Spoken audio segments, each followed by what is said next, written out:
வணக்கம். அடியன் பாடலாசிரியர் பிரியன் பேசுகிறேன். ஒரு அழகிய தருணத்தில் உங்களை சந்திப்பதில் ரொம்ப மகிழ்ச்சி. ஸோ ஒவ்வொரு இயக்குனருக்குமே ஒரு இன்ஸ்பிரேஷன் இருக்கும். இது அப்படியாவது எந்த சம்பவத்தை வச்சா நான் பேஸ் பண்ணி ஒரு மூவி பண்ணணும், நான் பார்த்த மனிதர்களை பேஸ் பண்ணி ஒரு மூவி பண்ணணும்னு ஒரு ப்ராசஸ் இருக்கும். இந்த படம் எப்படி ஆரம்பிக்கப்பட்டது? ஆக்சுவலாக எல்லாமே இன்ஸ்பிரேஷன் தான். இப்போ நம்ம பார்த்துட்டிங்கன்னா ஒரு கவிதை எழுதுறது கூட பார்த்திங்கன்னா ஏதோ ஒரு உணர்வு, அந்த உணர்வின் உச்சம் தான் நமக்கு கவிதையாக தொடங்குது. ஒரு கதையை நம்ம கட்டமைக்கும் பொழுது பார்த்திங்கன்னா ஒரு விஷயம் வந்தது. இன்றைய மனிதர்களுக்குள்ளே இருக்கக்கூடிய ஒரு ஒரு உறவுன்னு ஒன்று இருக்கு இல்லைங்களா, ரொம்பவே நீர்த்து போய் நம்ம பயணிக்கிறோம் இல்லைங்களா. இப்போ நீங்கள் பார்த்தீங்கன்னா நமக்கு ஃபேஸ்புக்கில் ஒரு 5000 பேர் இருப்பாங்க, இன்ஸ்டாவில் ஒரு 10,000 பேர் இருப்பாங்க. ஆனால் யதார்த்த வாழ்க்கையில் பார்த்தீங்கன்னா 4 பேர் கூட அப்படி நம்ம பயணிக்க மாட்டோம். அந்த ஒரு சிக்கல்லாம் இருக்கு இல்லையா. ரொம்ப முக்கியமானது ஆக்சுவலாக நம்ம வாழ்க்கையில் பார்த்தீங்கன்னா நம்மளை சுற்றி இருக்கிற ஒரு 3-4 பேர் தான். என்னதான் நம்ம எவ்வளோ பெரிய ஆளாவனா இருக்கலாம், இல்லை என்னென்னா செய்யலாம், அந்த ஒரு 3-4 பேர் தான் நம்மளை எப்போவுமே நம்ம கூட நிற்பாங்க. அவங்க எவ்வளோ முக்கியம் அப்படிங்கிறத ஒரு தருணத்தில் பேசணும்னு தோணுச்சு. அரணம் அதை இளையோடி இதுக்குள்ளே பேசும்.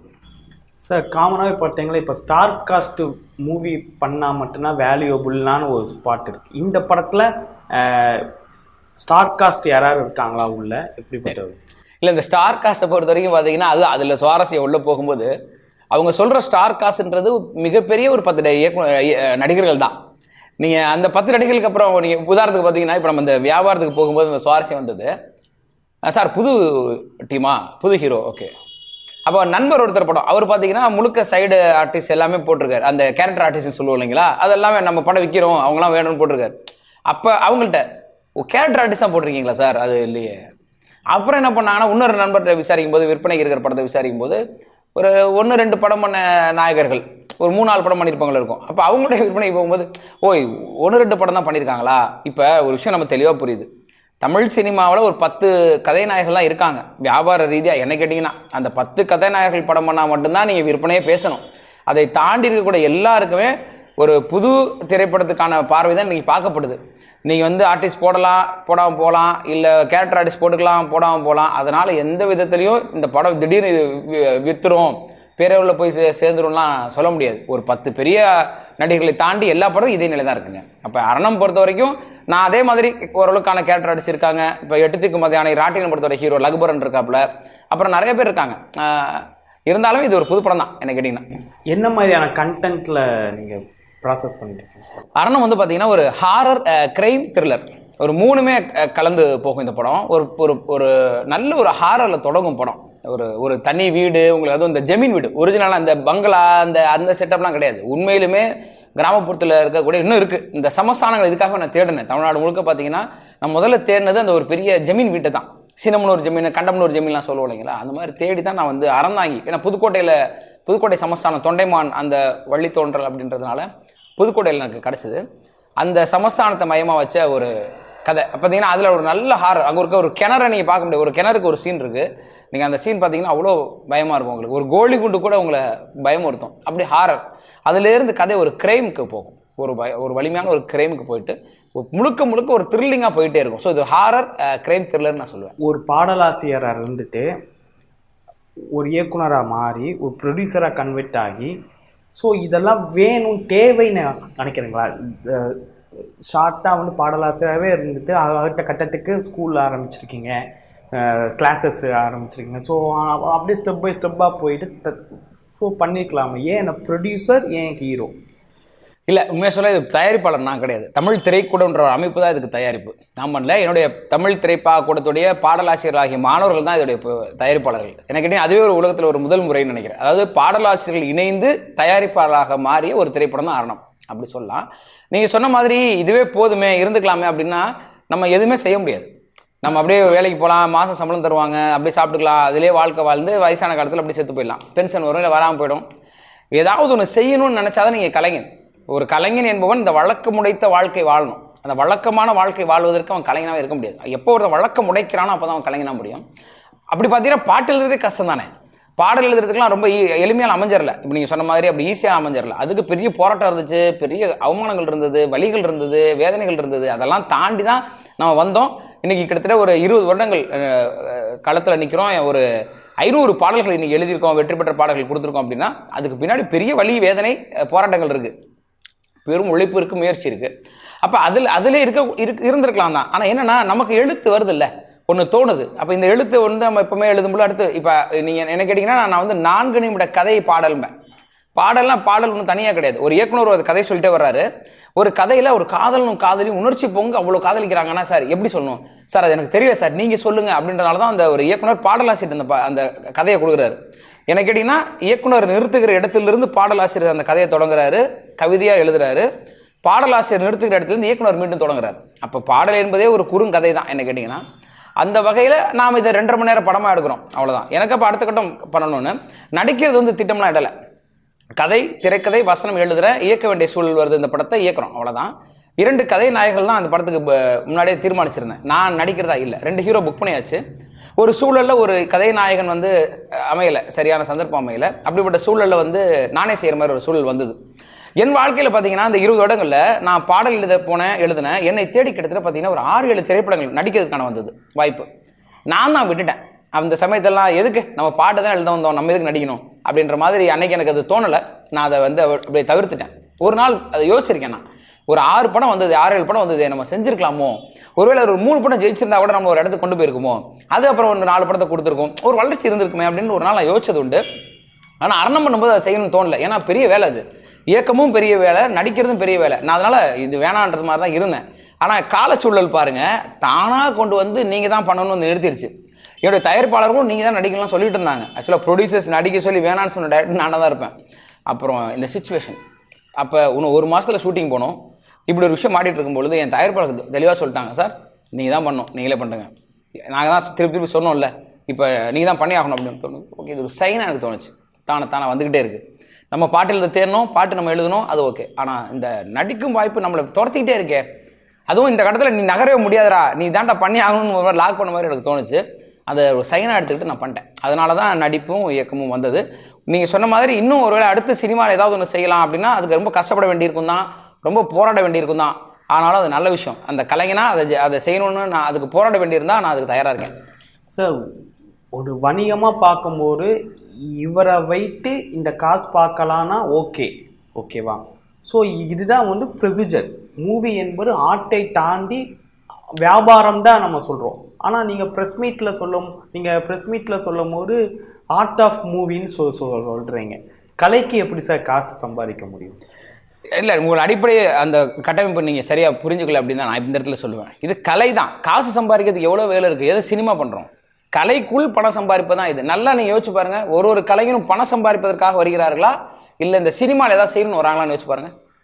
உடனே அவன் சொல்லுவான், பணம் 2வது சார், நான் ஏதாவது சாதிக்கணும் சார், என் பேர் ஸ்க்ரீனில் வரணும் சார், அந்த பாடலாசிரியர்ன்ற இடத்துல என் பேர் வரணும், ஒரு நடிகனா ஒரு சீனாவது நான் நடிச்சுட்டு செத்து போயிடணும் சார், இப்படி தானே சொல்கிறாங்க. யாரும் சினிமாவுக்குள்ளே பணம் சம்பாரித்து கோட்டை கட்டிலாம் வரல. அவனுக்கு ஒரு கனவு இருக்கும், அவன் ஏதாவது ஒன்று சாதிச்சிடணும்னு ஆசை இருக்கும். அந்த ஆசைக்காக தான் வர்றாங்க, அந்த கனவை நிறைவேற்றுவதற்காக தான் சினிமாக்குள்ளே வர்றாங்க. அது கலையில் மட்டும்தான் சாத்தியம். கலையற்ற ஒன்று பணம் சார்ந்த ஒரு வாழ்க்கைன்னு பார்த்தீங்கன்னா அது வேற. அது வந்து அதில் எதுவுமே இருக்காது. கலைன்னு வந்துட்டா அங்கே பணம் 2வது தான். நான் அப்படி தான் பார்க்குறேன். அப்போ ஆடியன்ஸ் காசு கொடுத்தான் டிக்கெட்டுக்கு போகிறான். ஆடியன்ஸ் கலைஞன் கிடையாதுல்ல, ஆடியன்ஸ் நம் ரசிகன்.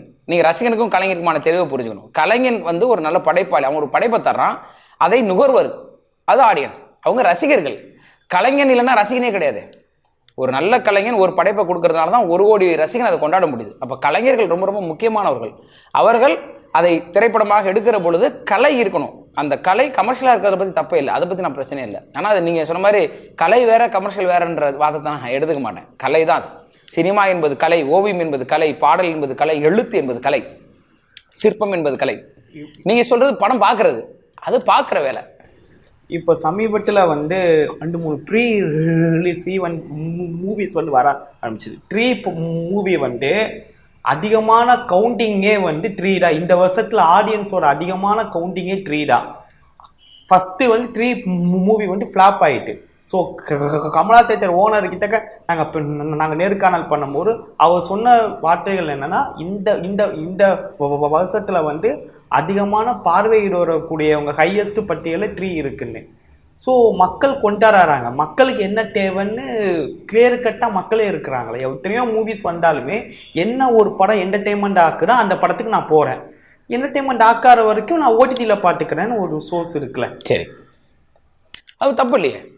அதில் எந்த விஷயமும் இல்லை. ஏன்னா இன்னைக்கு வந்து நானோ நீங்களோ இல்லை எல்லாருமே இங்கே வேலை செஞ்சுட்டு இருக்குது மக்களுக்காக மட்டும்தான். ஏன் ஒரு விஷயமே ஒரு சோப் உருவாக்குனா கூட அது அவங்களுக்காக கிடையாது. அந்த சோப்பை ஒரு கன்சியூமர்கிட்ட கொண்டு போனால் அவங்க பயன்படுத்தணுன்றது தான் இந்த உலகளாவிய தத்துவமே. அதுதான். அந்த வகையில் மக்கள் தங்களுக்கு பிடித்ததை தேர்வு செய்து கொள்வதும் பிடிக்காதை புறந்தள்வதும் அவங்களுக்கான முழு உரிமை.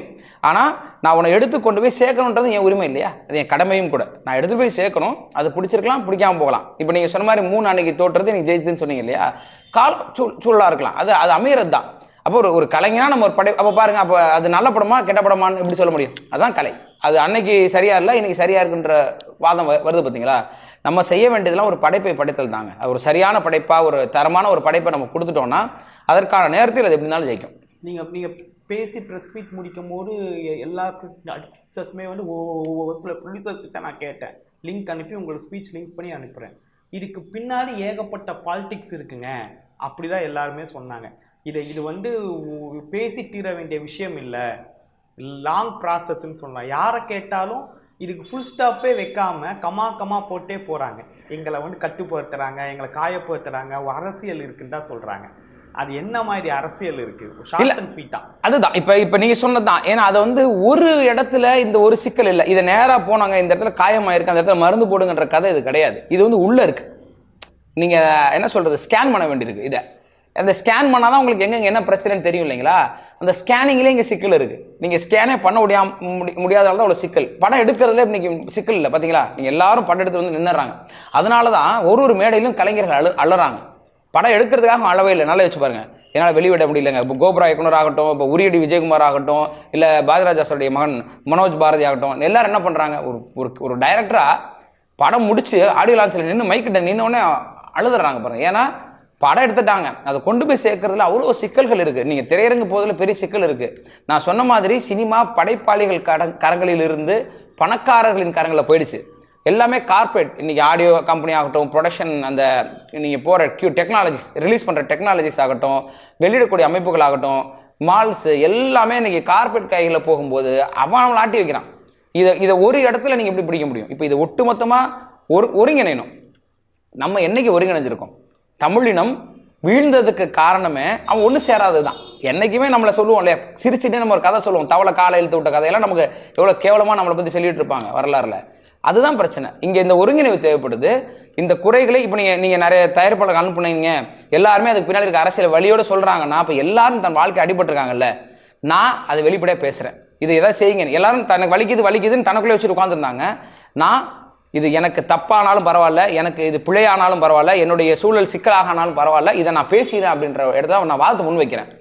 என்னால் வைக்கப்பட்ட வாதம் ஒருவேளை ஒரு பேசு பொருள் ஆகி அது ஒரு தீர்வை கொடுத்துச்சுன்னா, எனக்கு கொடுக்கலனாலும் எனக்கு பின் வரக்கூடிய தயாரிப்பாளர் கொடுத்தா எனக்கு மகிழ்ச்சி. அதான் என்ன காரணம், யாரு ஸ்பெசிபிக் காரணம்? அதை தான் நான் சொன்னேன். இப்போ உங்களுக்கு என்ன சொல்ல முடியும்? இல்லை, அதுதான் நான் சொல்கிறேன். அப்படி சொன்னால் சொல்லிடுவேன், நானே சொல்லுவேன், நானே கண்டுபிடிச்சி அதை சரி பண்ணுவேன். இவ்வளோ தூரம் உங்களுடைய பத்திரிகையாளர் சந்திப்பில் நேரடியாக நான் இந்த பிரச்சனை பேசுகிறேன். நான் ஏன் பேர் சொல்ல தயங்குறேன்? நான் இன்னொரு பேர் கூட நான் சொன்னேன் இல்லைங்களா, யார் இவ்வளோ கேட்டாங்களா, நான் தான் பயப்படவே இல்லையே, நான் தயாராக இருக்கேன். அந்த காரணம் தான் சார். எதுக்கு அங்கே போகிறோம், ஒரு வேல்யூபிள் இருக்குல்ல. நீங்கள் வந்து பெரிய பாடலாசிரியர், எவ்வளோ பெரிய விஷயங்கள் நீங்கள் பண்ணுறீங்க. அவங்க ஜஸ்ட் ஒரு அமலா சாஜி என்பது ஒரு இன்ஸ்டாகிராம் ஃபெமிலியர் அவ்வளோதா. ஆனால் இன்ஸ்டாகிராம் ஃபெமிலியருக்கு ஒரு இயக்குனரா, ஒரு ப்ரொடியூசரா, ஒரு தயாரிப்பாளரா, சார் என் படத்தை எப்படியாவது ப்ரொமோட் பண்ணுங்க கூட ஆனால் ஃபோன் கால் இருக்கு பார்த்தீங்களா, அதுவே வந்து தப்பான ஒரு இதான. அவள் யாருன்னு இப்போ மோஸ்ட்லி பெரிய பெரிய இயக்குனரா, இப்போ அந்த ப்ரெஸ் மீட்டில் வந்து இன்ஃப்ளூயன்சர்ஸ் இல்லை, ஆனால் ப்ரெஸ் மீட்டில் பத்திரிகையாளராக இருக்கிறோம். சரி. ஸோ நான் பத்திரிகையாளரை தாண்டி இன்ஃப்ளூயன்சர்ஸால தான் நீங்கள் படம் ஓடணும்னு ஒரு சோர்ஸ் இருக்க போயிடான்னு நீங்கள் கேட்குறீங்க. கரெக்ட். இப்போ நான் கேட்டது நான் பேசுகிறேன், நான் நேரில் பேசலை, அதுதான் நான் சொல்ல வரேன். இப்போ இன்னைக்கு எது ட்ரெண்டோ அதை நம்ம போய் தான் ஆகணும். அப்படி போகலன்னா நான் தான் முட்டாளாடுவேன். அது ரொம்ப நீங்கள் எல்லாரும் ஒன்றே கேட்குறது, நீங்கள் ஏன் போனீங்கன்னு. ஏங்க, ஒரு காலகட்டத்தில் பத்திரிகைகளில் எழுதினாலே படம் போய் மக்கள் பார்த்துருவாங்க. ஒரு காலகட்டத்தில் ரிலீஸ் டேட்டை முன்னாடி அனௌன்ஸ் பண்ண காலம்லாம் இருக்குது, அதை விட்டுருங்க. பத்திரிகைகளுடைய வாசிப்பு குறைஞ்சி போச்சு. அப்புறம் ஒரு காலம் வந்துச்சு, சினிமா பாடல்களை தொலைக்காட்சிகளில் வந்து இதுக்குன்னே மியூசிக் சேனல் மட்டுமே ஓப்பன் பண்ணாங்க. அதில் வந்து பண்ணாங்களாலே பாட்டு ஹிட்டாச்சு. இன்னைக்கு மியூசிக் சேனல் போச்சு. அப்புறமா பண்பலைகள் வந்தது. பண்பலையில் ஒரு பாட்டு போய் சேர்ந்ததுன்னா அது ஹிட்டாச்சு. இன்றைக்கி அதுவும் போச்சு. இன்றைக்கி எதில் ஹிட் ஆகுது? யூடியூப் ஷார்ட்ஸும் இன்ஸ்டாகிராம் ரீல்ஸ் தான் இன்றைக்கி ஹிட் ஆகுது. நீ ஏன் போகிறன்னா நான் என் பொருளை எங்கே சந்தைப்படுத்தணுமோ அங்கே கொண்டு போகிறது என்னுடைய தேவை. நான் படம் பண்ணேன், நான் என் வீட்டுக்குள்ள உட்கார வச்சுட்டேன்னா நான் எப்படி சரியான ஆளாவேன்? ஒரு ட்ரெண்டிங்கில் என்ன இருக்கோ அந்த ட்ரெண்டிங்கை நோக்கி போகிறது என் அறிவாளித்தனம், அது முட்டாள்தனம் இல்லை, என் அறிவாளித்தனம். அப்போ இந்த ட்ரெண்டிங் நோக்கி நான் நகர்றேன், என் பொருளை விற்கணும். அது ரஜினிகாந்தோடைய ஜெயிலர் ஆகட்டும், அதுக்கே காவாலியா சாங்குக்கு அது தேவைப்படுது. உங்களுக்கு புரியுது? அவங்களுக்கு அது 300 கோடி படத்துக்கே அது தேவைப்படுதுங்கும் போது நாங்கள் ஒரு படம் எடுத்திருக்கோம், ஒரு நல்ல பாட்டு வச்சுருக்கோம், எங்கே கொண்டு போனால் ரீச் ஆகும்? நான் என் பொருளை சந்தனத்தை நான் கோயிலில் தான் போய் விற்கணும், அங்கே தான் நான் போய் ஆகணும். நான் பர்ஃப்யூமை மாலில் தான் விற்கணும், நான் பர்ஃப்யூமை மால்லையும் சந்தனத்தை மாற்றி விற்க முடியாது இல்லைங்களா? அப்போ என் பொருள் இன்றைக்கி எங்கே சந்தைப்படுத்தோ நான் போகும்போது, அப்போ நீங்கள் இந்த இசை வெளியிலே பார்த்துருப்பீங்க, ரத்னா அப்படின்னு சொல்லி ஒரு பெண் தயாரிப்பாளர் இருந்தாங்க. அவங்க ஏற்கனவே ஒரு படம் பண்ணி இந்த பிரச்சனைகள் வெளியே வந்தவங்க, அவங்க ஏற்கனவே இதை முயற்சி பண்ணவங்க. அப்போ அவங்க சொன்னாங்க, சார் நம்ம இன்ஸ்டாகிராம் ரீல்ஸ் முழுக்க நான் பார்த்துக்கிறேன், நான் இதை ஒருங்கிணைக்கிறேன்னு. நான் பேசலை, நான் ஏன் பேச போகிறேன்? அவங்க தான் இதை முன்னின்று பேசியவர்கள். பேசி அவங்க கொடுத்த லிஸ்ட்டை பார்க்கும்போது எனக்கு கோவம் வந்தது. ஏன்னா ஒட்டு மொத்தமாக அவங்க கொடுத்த லிஸ்ட்டு பார்த்தீங்கன்னா ஒரு 300 பேர், நல்ல விஷயம். ஆனால் அந்த 300 பேர் ஒரு சாதாரண படத்துக்கு கொடுத்த பட்ஜெட் எவ்வளோ தெரியுங்களா? 1 கோடி ரூபாய். நீங்கள் இப்போ சொல்லுங்கள், நீங்கள் ஒரு கலைஞன், இந்த நேரத்தில் வேலை பார்த்துட்டு இருக்கீங்க, எவ்வளோ உழைக்கிறீங்க, உங்களுடைய சம்பளம் என்ன? 30 நொடிக்கான சம்பளம் என்னன்னு ஒரு விஷயம் யோசிச்சு பார்க்க முடியுதுல்ல? என் படத்தில் உதவி இயக்குனராக, ஏன் படம் விட்டுருங்க, ஒரு படத்தில் உதவி இயக்குனராக வேலை பார்க்குற ஒருத்தன் வந்து நாள் கணக்கில் வேலை பார்த்து ரத்தமும் சதையமாக ஓடி ஒரு நாளைக்கு 100 ரூபா பேட்டா வாங்கி சரியாக சாப்பிடாம மாதத்துக்கு வெறும் 5000 வாங்குறான் அசிஸ்டன்ட் டைரக்டர். ஃபீல்டு கிளியர்னு ஓடிக்கிட்டே இருப்பான், எடிட்டிங் ரிப்போர்ட் அது இதுன்னு பார்க்குறவனுக்கு 5000 தான் சம்பளம். அவன் 2 லட்சம் வாங்குறதுக்கு 30 மாதம் வேலை பார்க்க வேண்டியிருக்கு. பாடலாசிரியர் பிரியனா நான் 2 வருஷம் இந்த படத்துக்கு வேலை பார்த்துருக்கேன், எனக்கு 10 பைசா சம்பளம் கிடையாது. அப்படி இருக்கும் பொழுது ஒரு பெருந்தொகையை நீ முன்வைக்கும் போது என்னுடைய, இப்போ நான் ஒரு விளையாட்டு சொல்கிறேன், காக்கா முட்டைன்னு மணிகண்டன் சார் ஒரு படம் பண்ணார். அதில் வந்து ஒரு ஆட்டோக்காரன் நிற்பார், 2 பசங்க நாய்க்குடி கொண்டு வருவாங்க. என்னப்பா அது? அண்ணா நாய்க்குடி நான் வாங்கிக்கங்க. சரிப்பா. அவரும் வந்து பசங்களுக்காக ரைட்டு எவ்வளோ பாம்பார், 25000 உடனே அவர் என்ன பண்ணுவார்? ஒரு கோவப்படுறாருங்களா? நான் பண்ணது அதுதான். இப்போ நானே ஒரு பாடலாசிரியராக போகிறேன், சார் பாட்டு கவிஞரே ரொம்ப நீங்கள் இன்றைக்கி நல்லா எழுதிட்டு இருக்கீங்க, நன்றி சார், எனக்கு பாட்டு எழுதி கொடுங்க, எவ்வளோ சம்பளம் வாங்குறீங்க? 25 லட்ச ரூபா கொடுங்க சார்னு சொன்னால் அந்த ப்ரொடியூசர் என்ன பண்ணுவார்? அவர் என்ன ரியாக்ட் பண்ணுவாரோ அந்த ரியாக்ஷன் நான் பண்ணது. ஒரு 300 கோடி ரூபா படத்துக்கு நம்ம எவ்வளோன்னு வாங்கிக்கலாம், பண்ணிக்கலாம். ஆனால் 1.5 கோடி ரூபா படத்துக்கு நான் 5 கோடி ரூபா ப்ரொமோஷன் செலவு பண்ணும். ஒட்டுமொத்தமாக எனக்கு வந்தது நான் சொல்கிறேங்க. நான் இப்போ பேசுகிற 1 கோடி ரூபா வெறும் இன்ஸ்டாகிராம் ரீல்ஸ் மட்டும். இன்னும் சோஷியல் மீடியா ப்ரொமோஷன் இருக்குது, வால் போஸ்டர் இருக்குது, வினையல் இருக்குது, ப்ளோ அப் இருக்குது, ஃபோட்டோ கார்டு இருக்குது, அதுக்கப்புறம் கட் அவுட்ஸ் இருக்குது, லோக்கல் கேபிள் சேனல் ப்ரொமோஷன் இருக்குது. இவ்வளோ விஷயத்த ஒரு படத்துக்கு நீ கொண்டு போய் செய்ய வேண்டியிருக்கு. 1.5 கோடி ரூபா படத்துக்கு 5 கோடி ரூபா ப்ரொமோஷன் பண்ணால் எப்படி சாத்தியம்? அப்போ என் கோபத்தை நான் வெளிப்படுத்துகிறேன், இதான் விஷயம். அவங்க கேட்கறது வந்து அது வந்து வாங்கணுமானா விழுங்க, இல்லாட்டி போங்கடான்னு சொல்கிறாங்க. யாரோ ஒரு ப்ரொடியூசர் அவங்களுக்கு வந்து 1 லட்ச ரூபா கொடுக்க போயிட உங்ககிட்ட 2 லட்ச ரூபா கேட்குறாங்க.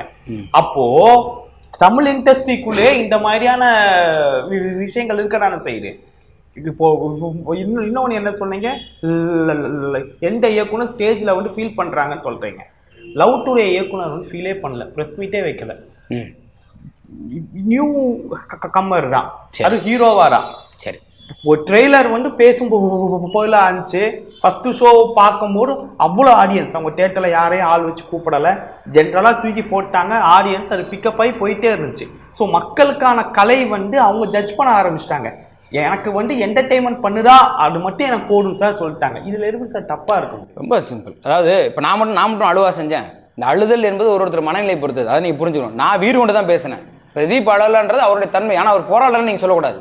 அவர் என்ன போராடினாரு, அவரை எத்தனை பேர் நீ கதாநாயகன் அந்த படத்தை பண்ணக்கூடாதுன்னு சொன்னாங்க, வேற ஹீரோ போட்டால் இந்த ஸ்கிரிப்டை நான் பண்ணுறேன் நீ பண்ணாதான்னு சொன்னாங்கலாம் எங்களுக்கு தெரியும். உங்களுக்கு புரியுது? அவங்களுக்கு பிரதீப் வந்து அப்படியே நின்று சிரிச்சுலாம் போயிடல, அவரும் அந்த மேடையை அது மாதிரி பயன்படுத்திட்டார். நான் எப்படி அழுது இது பண்ணாமல் நின்றுட்டேனோ அது ஏன் தன்மை. இன்னொரு விஷயம், நீங்கள் வந்து பிரதீப்பை சொல்கிறீங்க, பிரதீப் என்பவர் புதுசு கிடையாது. அவர் ஏற்கனவே கோமாளின்ற ஒரு வெற்றி படத்தை கொடுத்த இயக்குனர் தாண்டி அதை யார் ரிலீஸ் பண்ணாங்க? எங்களை மாதிரி புது ப்ரொடியூசர் அவங்க. நீங்கள் பிரதீப்பை பார்க்குறீங்க, படத்தை பார்க்குறீங்க, ரிலீஸிங் யார்? இன்றைக்கி இருக்கக்கூடிய பல திரையரங்குடைய ஓனருங்க படாது.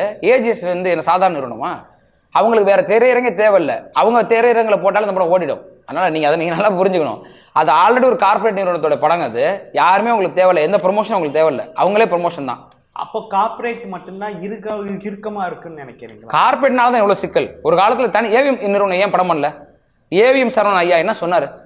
இன்னைக்கு சினிமா கார்பரேட் கையில் இருக்குது. நான் சொல்லலை, அவர் சொன்னது, மூத்த ஒரு தயாரிப்பாளர் சொன்னது. இன்னைக்கு சினிமா வேற மாதிரி இருக்குது, இன்னைக்கு சினிமா கார்பரேட் கையில் இருக்குது, இந்த சினிமா நாங்கள் பண்ண தயாராக இல்லைன்னு அழகாக ஒரு கை கட்டி பதில் சொல்லிட்டாரு. ஒரே வார்த்தையில் இந்த பிரச்சனை சொல்லிட்டு போயிட்டார். ஒரு காலகட்டத்தில் சினிமா தனி மனிதர்கள் கையில், படைப்பாளிகள் கையில் இருந்தது. முள்ளு மலரும் போலவோ, வீடு போலவோ, மூன்றாம் பேரை போலவோ, 16 வயதை போலவோ ஒரு படைப்பாளி போய் ஒரு படத்தை எடுத்து வந்து வெளியிட முடிஞ்சது. இன்னைக்கு அது சாத்தியமே இல்லை. நீங்கள் வீடு மாதிரி படம் எடுத்தீங்கன்னு வைங்க, நீங்கள் வெளியூருமா? முடிஞ்சு போச்சு. யார் ஹீரோ? வீடில் ஒரு வயசான தாத்தா. எப்படி ரிலீஸ் பண்ண முடியும்னு நினைக்கிறீங்க? இதெல்லாம் ஒரு படமான்றுவான். நான் என் பிரச்சனை அதான் முன் வைக்கிறேன். நீங்கள் எங்களை விடுங்க, மக்கள் பார்க்கட்டும். மக்கள் பார்த்ததுக்கப்புறம் இது நல்லா இருக்கா, நல்லா இல்லையா, வேணுமா வேணாமா, வெற்றியாச்சு அவங்க சொல்லட்டும். ஆனால் இங்கே என்ன பிரச்சனைனா, வீடு தேசிய விருது பெற்ற வீடு இன்னைக்கு வந்ததுன்னா போகாதுங்க மக்கள்கிட்ட போனால் தான் நீங்கள் கொண்டாடுவீங்க. கொண்டே போட மாட்டான் அவங்கள.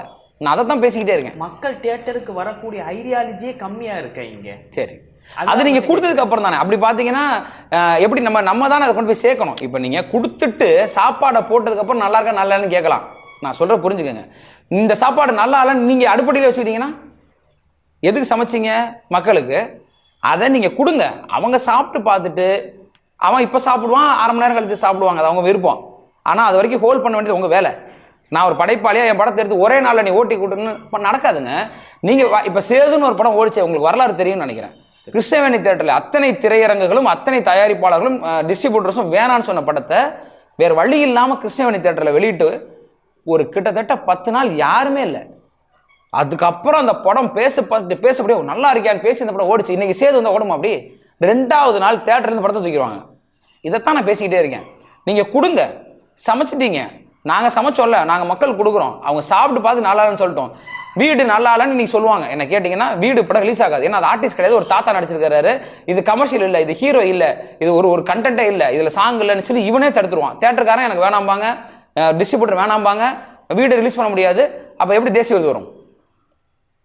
ஆக மொத்தத்தில் இதுக்குள்ள இருக்கு தேட்டர்ஸ் ஓனர்ஸ் தான் காரணம்னு சொல்றீங்க. நான் அவங்களும் காரணம்ன்றேன். ஏங்க இப்போ ஒரு விஷயம் புரிஞ்சுங்க.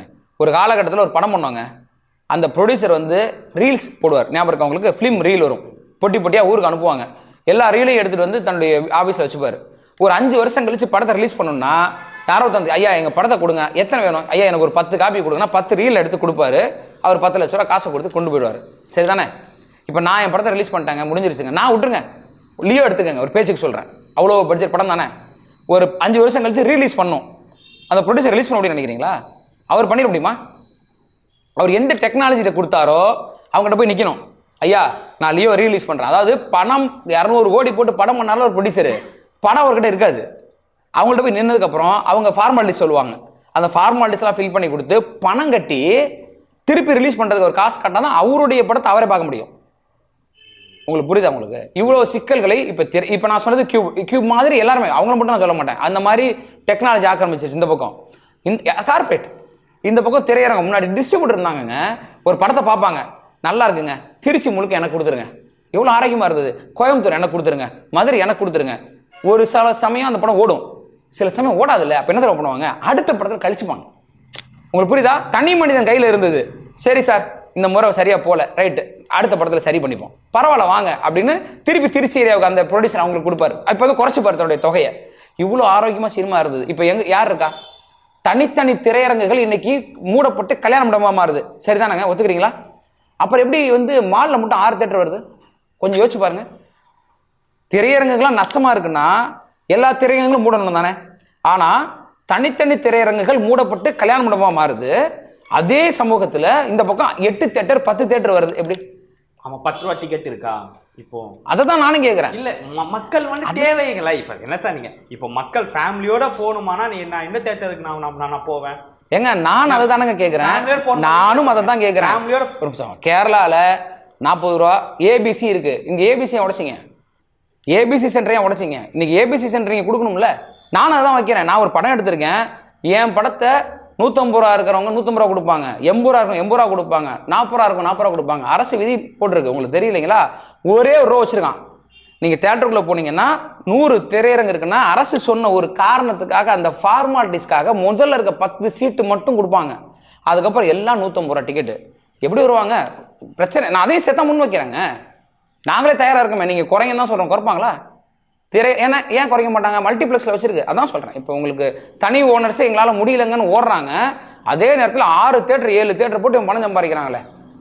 அப்போ உங்களுக்கு எல்லா டெக்னாலஜி இங்கே தமிழ் திரைப்பட தயாரிப்பாளர் தரப்பில் சிக்கல்கள் இருக்குது.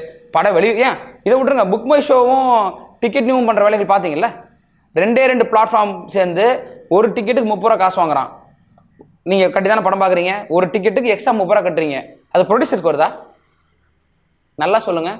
படம் எடுத்த 1.5 கோடி ரூபா போட்டு படம் எடுத்தவன் நான், இந்த படத்தை நான் ரிலீஸ் பண்ணுறேன், என் படத்தை நான் உங்களுக்கு கொடுக்குறேன். யாருக்கு காசு வரணும்னு நினைக்கிறீங்க? யாருக்கு நம்ம காசு போகுது? தியேட்டர் ஓனர்ஸுக்கு 17 ரூபா, புக் மை ஷோ பிளாட்ஃபார்முக்கு 13 ரூபா. அப்போ நாங்கள் என்ன பண்ணிட்டு இருக்கோம்? கண்டென்ட் யாருது? தியேட்டருக்காரங்களுக்கு இது காசு போகணும். இந்த பிளாட்ஃபார்முக்கும் தியேட்டருக்கு என்ன சம்மந்தம் இருக்கு? கட்டுற மக்களுக்கு தேவையில்லாம 30 ரூபாய் கூட போட்டு, சரி அட்லீஸ்ட் அதை 3 பங்கா ப்ரொடியூசர், ஏன்னா அது ஒரு பிளாட்ஃபார்ம்ல நீங்க டிக்கெட் வாங்குறீங்கன்னு சொல்லி பிரிச்சு தயாரிப்பாளருடைய 1.5 கோடி ரூபாயை யார் சாப்பிட்டு இருக்கா? இப்ப நான் அப்படி உங்களுக்கு புரியுதா? உங்களுக்கு இதை பேசிக்கிட்டே இருக்கலாம். நீங்க கேட்டீங்களா ஒரு பிரச்சனையான? இப்ப பாருங்க, இங்க ஒரு பிரச்சனை வருது பாருங்க. இப்ப இன்னொரு விஷயம் நான் கேட்கட்டுமா? நீங்க வந்து ஒரு ட்ரெஸ் வாங்கணும், எத்தனை பிளாட்ஃபார்ம் இருக்கு உங்களுக்கு ட்ரெஸ் வாங்க? இருக்கா? நீங்க ஒரு ஃபோன் வாங்கணும், ஆன்லைன்ல சொல்றேன், எத்தனை பிளாட்ஃபார்ம் இருக்கு? ஏங்க டிக்கெட் வாங்குறதுக்கு மட்டும் 2 பேர் இருக்காங்க? ஏன் ஒரு 50 பிளாட்ஃபார்ம் இருக்கக்கூடாது? ஏன் வர முடியல? அடுத்த கேள்வி நான் முன் வைக்கிறேன். ஏன் 2 பிளாட் நீங்க அப்படிதான் வாங்க முடியும்? ஒட்டுமொத்த தமிழ்நாட்டில் இத்தனை கோடி ரூபா பிஸ்னஸ் ஆகிற ஒரு சினிமாவில் 2 பிளாட்ஃபார்ம் மட்டும்தான் டிசைட் பண்ணுது நீங்கள் டிக்கெட் வாங்குறத. சரிதானே? ஏன் ஒரு 20 பிளாட்ஃபார்ம் கொடுத்தா நாங்கள் ஃப்ரீயாக பண்ணுவோமே, நாங்கள் நினச்ச இடத்துல புக் பண்ணிப்போமே. நீங்கள் என்ன ஒரே இன்டர்நெட் தானே, கனெக்ட் பண்ணிக்கலாமே, ஏன் முடியல?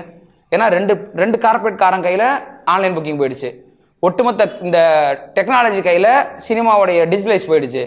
ஒட்டுமொத்தமாக எல்லாத்தையுமே கார்பரேட் தனித்தனி முதலாளியெல்லாம் நபர்கள்லாம் திரையரங்க மூடுறாங்க, மால்ஸ் எல்லாம் கொண்டு வந்துட்டு அதை கைப்பற்றி 150 சீட்டை போட்டு போயிட்டு இருக்காங்க.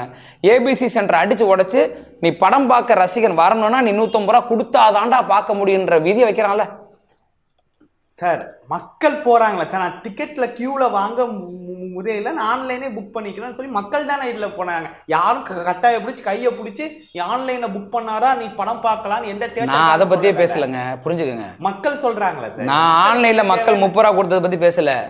ப்ரொடியூசருக்கு எங்க அந்த காசுன்னு கேக்குறேன். யாரு காசு? யாரோட காசு அது? அவங்க ஆன்லைன்ல ஒன்னு இருக்குல்ல. எந்த சரி நீங்க நீங்க நீங்க உள்ளுக்குள்ள டைரக்டா போனை காமிச்சு நீங்க பார்த்து உள்ளுக்குள்ள போயிட்டு வரலாம். சரிங்க, யாரோட படம், யாருடைய முதலீடு அது மக்களுக்கு தெரிய வேண்டிய தேவையில்லை. எங்களுக்கு தெரியணுங்க, மக்களுக்கு தெரிய வேணாம். மக்களுக்கு எதுக்கு தெரியணும்?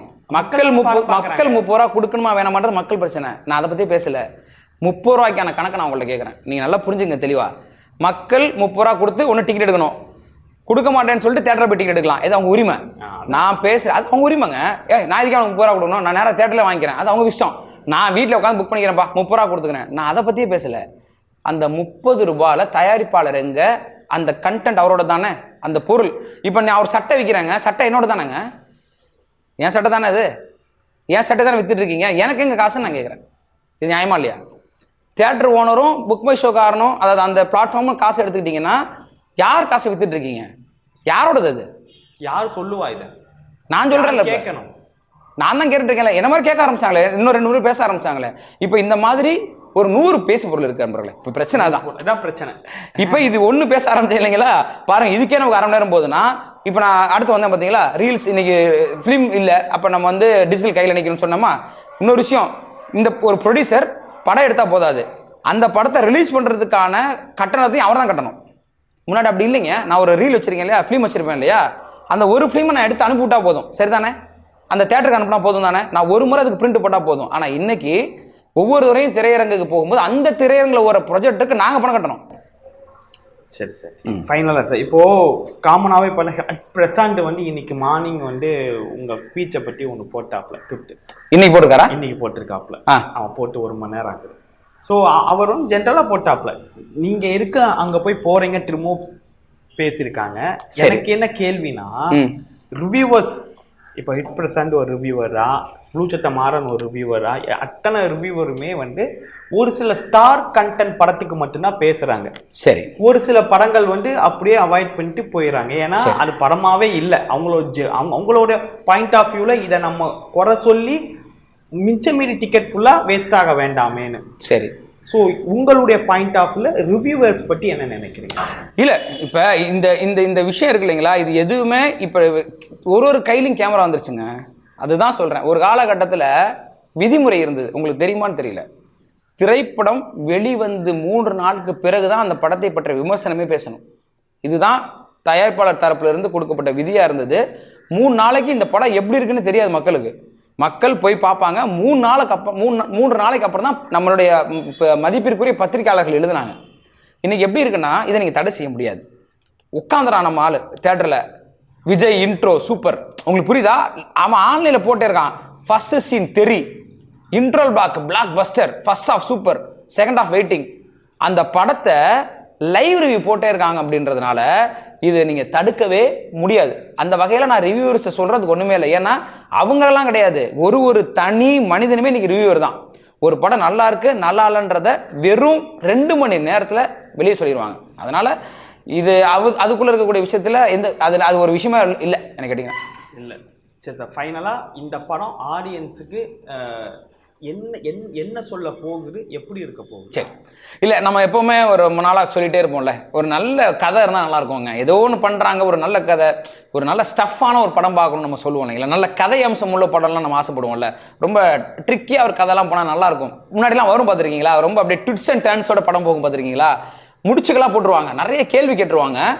என்ன அது அப்படின்ற போது ஒன்றுன்னா அந்த முடிச்ச அப்படியே சொல்லிக்கிட்டே வருவாங்க. ஆடியன்ஸ் எதிர்பாராத வகையில் இப்போ ஹீரோ வருவார் போகிறேன், அடிப்பார் போகிறேன், இப்போ ஹீரோயின் வருவாங்க போகிறேன், இப்படி ஆடியன்ஸ் பதிலை சொல்லிக்கிட்டே இருந்தாங்கன்னா அந்த படம் வேஸ்ட்டு, அது தோற்றுரும். ஆடியன்ஸ் எதிர்பாராத ரசிகன் எதிர்பாராத ஒன்றை படம் செஞ்சுக்கிட்டே இருக்கணும். அந்த வகையில் அரணம் ஒரு நல்ல எழுத்தாளனுடைய கதை. இது ஒரு எழுத்தாளன் எழுதிய திரைக்கதை. இது இந்த படத்துடைய ஃபர்ஸ்ட் ஹாஃப் பார்த்தீங்கன்னா ஒரு screen play writing. Second half இன்னொரு வகையான ஸ்க்ரீன் பிளே நீங்கள் பார்ப்பீங்க. ஒரே படத்தில் 2 வகையான ஸ்க்ரீன் பிளே சமாளிச்சிருக்கேன். இதுக்கு வந்திருக்கான்னு எனக்கு தெரியல. 2 டைப் ஆஃப் ஸ்க்ரீன் பிளே போகும். அறிவார்ந்து இருக்கும். ரொம்ப பக்காவான ஹாரர், கிரைம், த்ரில்லர், சரியான ரொமான்ஸ் இருக்கும். இதை தாண்டி ஒரு சீனும் நீங்கள் ஃபர்ஸ்ட் ஹாஃப் சாதாரண படம் பார்க்க ஆரம்பிப்பீங்க, உங்களுக்கு ஒரு விருந்து கொடுத்துக்கிட்டே இருக்கும். செகண்ட் ஹாஃபில் செம்மல்ல, அதுக்கு தான் அந்த டைலாக் பேசினாரா. ஃபர்ஸ்ட் ஹாஃபில் ஒரு டைலாக் கூட உங்களுக்கு செகண்ட் ஹாஃபில் கனெக்ட் ஆகும். ஒரு பொருள் எடுத்து வைக்க சொல்லியிருப்பாருங்க, டைலாக் கொடுங்க, அந்த பொருளை எடுத்து வைமான்னு சொல்லியிருப்பாரு. செகண்ட் ஹாஃபில் அந்த பொருள் ஒரு வேலை செய்யும். அதுக்கு தான் அந்த பொருள் எடுத்து வைக்க சொன்னார் அவர். அப்படி அறிவார்ந்து உங்களை ஓப்பன் பண்ணிக்கிட்டே இருக்கும், ஆச்சரியப்பட்டுக்கிட்டே இருப்பீங்க. இப்படி செகண்ட் ஹாஃப் முழுக்கவே இருக்கும். அப்படி சொல்லி இறுதியில் ரொம்ப சூப்பர்ப்பா, ஒரு மனிதம் பேசும், சமூகம் பேசும் இந்த படம். கடைசியா ஒரு நல்ல படம் பார்த்தா போன்ற திருப்தியை உங்களுக்கு கண்டிப்பாக ஆரம்பித்து தரும். ரெஜைந்து ஒரு காரணமா என்னது? மூவியை கொஞ்சம் அரசியல் பின்புலத்துல இருந்து இல்ல, எல்லாம் தான் காரணம். இப்ப நீங்க எல்லாரும் தான் காரணம் தான். இன்னைக்கு சலார் எத்தனை திரையரங்குகள் வருது. நீங்க ஒரு படம் ரிலீஸ் ஆகும் போது அவங்க வர்றாங்கனால எல்லா படம் ஒதுங்கிறாங்கல்ல. மாசான ஹீரோ சார், சரி, இந்தியா பிலிம்லோட மாசான ஒரு ஹீரோ, சரி, கேஜிஎஃப் டீம் எதிர்பார்க்கறாங்க. அவங்களோட பட்ஜெட் என்ன, அவங்களோட ப்ரமோஷன் காஸ்ட் என்ன? நீங்க ஒரு 5 ஸ்டார் ஹோட்டல்ல சாப்பிட்றதுக்கும் ஒரு சாதாரண ஒரு கடையில பசி என்பது எல்லாத்தையுமே ஒண்ணுதான். ஆனா சாப்பிடக்கூடிய இடங்களும் சாப்பிடக்கூடிய தளங்களும் வேற வேற இல்ல. ஒரு கேள்வி கேட்கவா? இதே கேள்வியில இதே மாதிரி ஒரு 1000 படத்தை நீங்க போய் கர்நாடகாவில் ரிலீஸ் பண்ணி காமிச்சிருங்க எனக்கு. இதே மாதிரி ரஜினி படத்தை விட்டுறணும். இதே மாதிரி நீங்க கேரளால இதே மாதிரி ஒரு டப்பிங் படத்தை, நான் நல்லா புரிஞ்சுக்கோங்க, தமிழ் படமா அது, தமிழ்நாடு திரையரங்கில் நீங்கள் வெளியிடக்கூடிய படம், தமிழ் படத்தை நீங்கள் தூக்கி போட்டுட்டு ஒரு டப்பிங் படத்தை ரிலீஸ் பண்ணுறீங்க. எங்கள் புனித் ராஜ்குமார் ஃபேமிலியை தாண்டி காண்டாவில் ரிலீஸ் பண்ணுங்க, சிரஞ்சீவி ஃபேமிலியை தாண்டி தெலுங்குல ரிலீஸ் பண்ணுங்க, மம்முட்டி மோகன்லாலை தாண்டி கேரளாவில் பிளாக் பஸ்டரா ஒரு படத்தை நீங்க தமிழ் படத்தை ரிலீஸ் பண்ணி காமிங்க. தமிழ் என்பது எல்லாத்துக்குமே பொதுவான விஷயம் சார். இதுல தாங்க வீணா போறோம். வீணாவா போல பெருமையா பண்றோம் சார். இது பெருமையே கிடையாது. இந்த மாதிரி இதுதான் இங்கதான் நம்ம வீணா போய் உட்கார்ந்துருக்கிறோம். அவன் தன் மொழியை பிடிச்சி நிக்கிறான். டிஎன் பஸ்ஸை பார்த்தாலே அடிக்கிறான் கண்டக்காரன், டிஎன் பஸ்ஸை பார்த்தாலே உதைக்கிறான், தன் மொழியை நேசிக்கிறான். மலையாளி மல்லுன்னு பெருமையா சொல்லிக்கிறான், தெலுங்கன் தன்னை கோல்டின் பெருமையா சொல்லிக்கிறான், தமிழை மட்டும்தான் மானம் எடுத்துக்கிறான். சத்தியமா சொல்றேன் ஏங்க, தமிழ் படம் 1000 படம் ரிலீஸ்க்கு இருக்கு, 1000 திரைப்படங்கள் இன்னும் வெளிவரதுக்கு காத்திருக்கு. நீங்க தமிழ்நாட்டில் தமிழ் படத்துக்கு, நீங்க தமிழன் தானே, நான் கேட்கறேன், தமிழ் படத்துக்கு முக்கியத்துவம் கொடுக்க மாட்டீங்களா? நீங்க தமிழ்நாடு திரைப்படத்துல தமிழ் திரைப்படம், ஃபாரின் கண்ட்ரி தமிழ் படம், எந்த லாங்குவேஜ் நாட்டை, எங்கள் படம் நல்லா இருந்தா போதும். ஜுராசிக் பார்க்க பார்த்தோமே, ஹாலிவுட் படம்ல, நம்ம ஊர் படம் ஜப்பான் முட்டு ஓடலையா? வீரபாண்டி கட்டப்பொம்மன் யூஎஸ்ல போட்டிருக்கான், ஹவுஸ்ஃபுல். இப்படி பேசிதான் வீணா போறோம். சரிங்களா?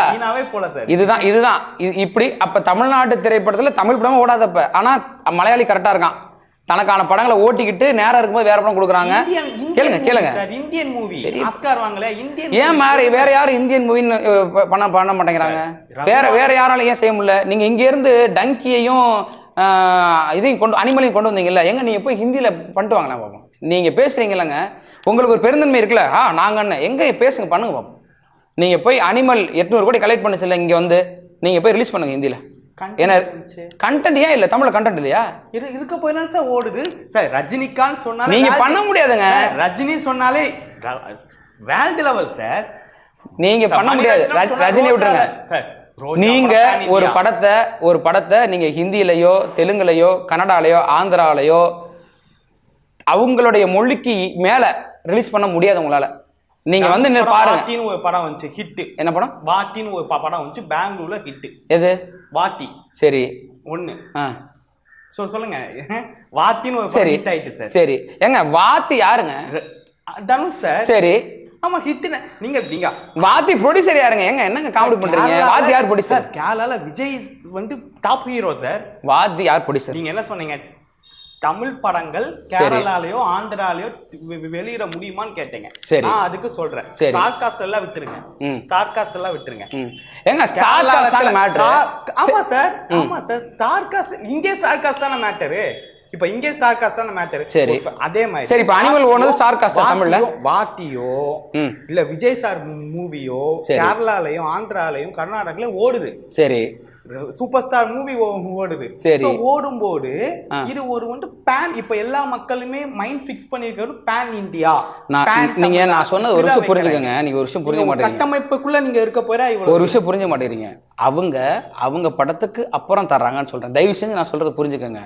அவங்க படத்துக்கு அப்புறம் மற்ற படங்களை தர்றாங்கன்னு நான் சொல்றேன். இங்க இந்த வாரம் தமிழ் படத்துக்கு திரையரங்கு இல்லை.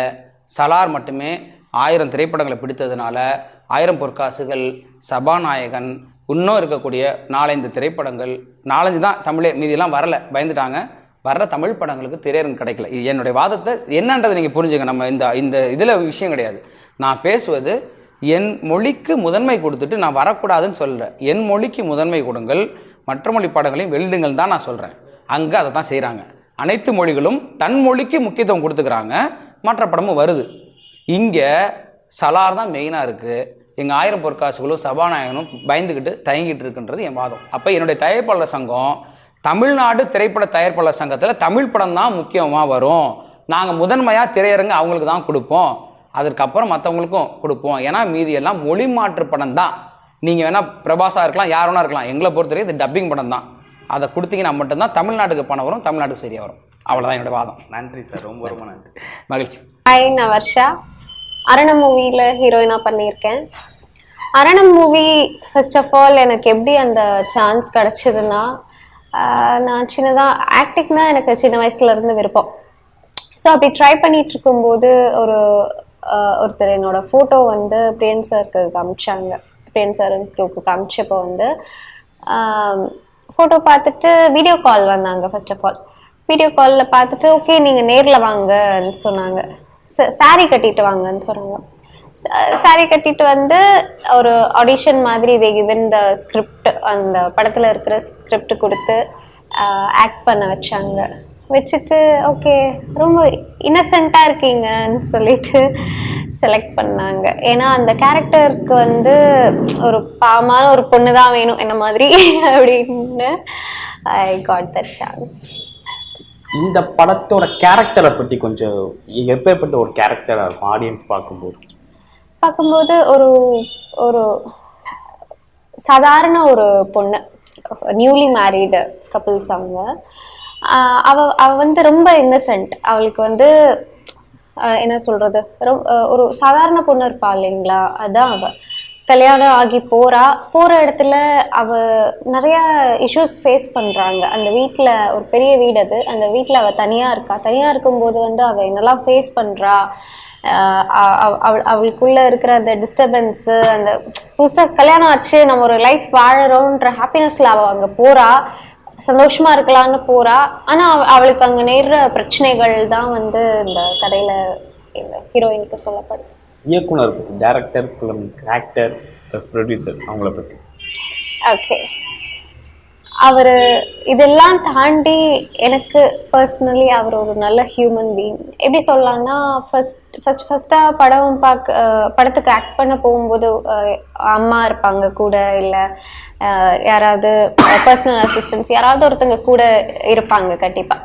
பட் நான் தனியாக தான் போனேன், அப்படி போக வேண்டிய ஒரு சூழல். ஸோ நான் தனியாக தான் ஷூட்க்கு போனேன்.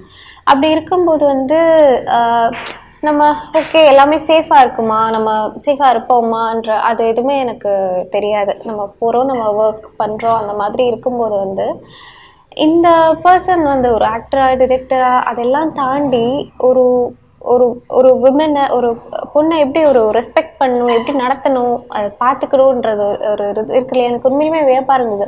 அங்கே லேட் நைட் ஷூட் போயிட்டு இருக்கும். லேட் நைட் அவ்வளோ 12-1 மணிக்கெல்லாம் ஷூட் போயிட்டு இருக்கும்போது வந்து அங்கே சின்னதாக லைட்டை சேஞ்ச் பண்ணுற கேப்பில் கூட நான் பத்திரமா இருக்கேன் நான் வந்து அங்கேருந்து ஓடி வந்து பார்த்துட்டு போவார். அப்படி ஒரு நல்ல ஹியூமன் பீயிங். அண்ட் அவர் அந்த ஸ்டோரி எனக்கு முன்னாடியே சொல்லிட்டாரு. ஸோ அந்த வீட்லேயே நாங்கள் தங்கி இருந்து அந்த கதாபாத்திரத்துக்கு ப்ரிப்பேர் ஆனதுனால வந்து அவர் எதிர்பார்த்தது, ஸ்க்ரீனில் அவர் எதிர்பார்த்தது வந்து என்னால் ஈஸியாக கொடுக்க முடிஞ்சிச்சுன்னு சொல்லலாம். மியூசிக் பற்றி சொல்லுங்கள், என்ன சாங் பண்ணு? பாட்டு செம்மையா இருக்குங்க. எனக்கு பர்சனலி ரொம்ப பிடிச்சிருக்கு. எங்க காம்பினேஷன்ல பாத்தீங்கன்னா 3 பாட்டு, அது போக இன்னொரு பாட்டு இருக்கு, சிஸ்டர் கேரக்டருக்கு. ஸோ அப்படி இருக்கும்போது ஃபர்ஸ்ட் வந்து காத்துல என்ன தூத்துற புள்ளன்ட்டு ஒரு கிராமிய மெல்லிசை பாடல். ஸோ அதுல பாத்தீங்கன்னா வந்து ஒரு மழை சீன் பார்த்துருப்பீங்க, அது வீடியோ ரிலீஸ் ஆச்சு. அந்த மழையெல்லாம் ஒரிஜினல் ஆக்சுவலி. நாங்கள் செட் போட்டு ஆர்டிஃபிஷியல் ரெயின் இல்லை, அது உண்மையான மழை. அது அந்த மாதிரி வந்து ஒரு ரியலிஸ்டிக்காக ஒரு டிவைனாக வந்து அந்த சாங் ஷூட் பண்ண முடிஞ்சது.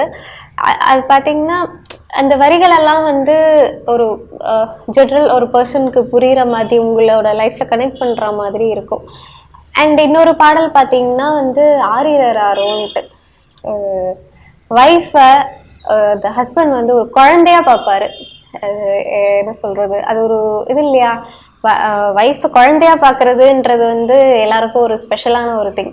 அப்படி அவள் உடஞ்சிருக்கும் போது வந்து அவளை தேத்துற மாதிரியான ஒரு பாடல் அது. நான் இருக்கேன் உனக்கு, என்ன வந்தாலும் நீ தான் எனக்கு பெருசு, நான் இருக்கேன்னு சொல்கிற ஒரு ஜினரில் போகிற ஒரு பாடல் அது. அது நீங்கள் கேட்டிங்கனாலே அது கண் கலங்குற மாதிரி ஒரு பாடல் அது. ஸோ அது கதை சூழல் காரணமாக வந்து அது இன்னும் வரலை. ஸோ மூவி வந்ததுக்கப்புறம் அந்த சாங் வரும். ஸோ அதை அப்படி தாங்கிக்கிற ஒரு பாடல் அது. லேட்டர் அரவுண்ட் நளினா சாங் பற்றி கண்டிப்பாக சொல்லியே ஆகணும். ஸோ நளினா சாங்கில் என்னென்னா டிஃப்ரெண்ட்டான ஒரு தமிழ், டிவைனான ஒரு லிரிக்ஸ். அந்த பாட்டை ஒன்ஸ் நீங்கள் கேளுங்க, இந்த மாதிரி கேட்டிருப்பீங்களா, உங்களால் கம்ப்ளீட்லி அண்டர்ஸ்டாண்ட் பண்ண முடியுமான்னு எனக்கு தெரியல. ஒரு டிஃப்ரெண்ட்டான ஒரு அழகான ஒரு தமிழில் இருக்கிற ஒரு பாட்டு. கண்டிப்பாக நீங்கள் லைஃப் டைமில் ஒரு தடவையாச்சும் அந்த நளினா பாட்டு கேட்கணும். மீனிங்லாம் செம்மையாக இருக்கும். ஆராய்ஞ்சு கேளுங்க. இந்த படம் கண்டிப்பாக என்னோட மூவி லிஸ்ட்டில் நான் ஒரு 10 படம் வச்சுருக்கேங்க அப்படின்னு சொல்லுவாங்க இல்லையா, ஃபேவரேட் டாப் ஃபேவரேட்ஸ்ன்னு சொல்லுவாங்க இல்லையா, அந்த ஃபேவரேட்டில் உங்களுக்கு கண்டிப்பாக ஒரு மூவியாக இருக்கும். இது பர்சனலி ஒரு ஆஸ்பைரிங் டிரெக்டர்ஸாக இருக்கட்டும், ஆஸ்பைரிங் மூவிக்குள்ளே வரவங்களா இருக்கட்டும், இல்லை ஜென்ரல் ஆடியன்ஸாக இருக்கட்டும், யாருக்குனாலும் வந்து இது இப்படி ஒரு கதை, டிஃப்ரெண்ட்டான ஒரு கதை, ஓகே ஒரு புது அறிவாக இருக்கும், ஒரு புதுமையான ஒரு இதுவாக இருக்கும்னு நான் நம்புகிறேன். Thank you, sir.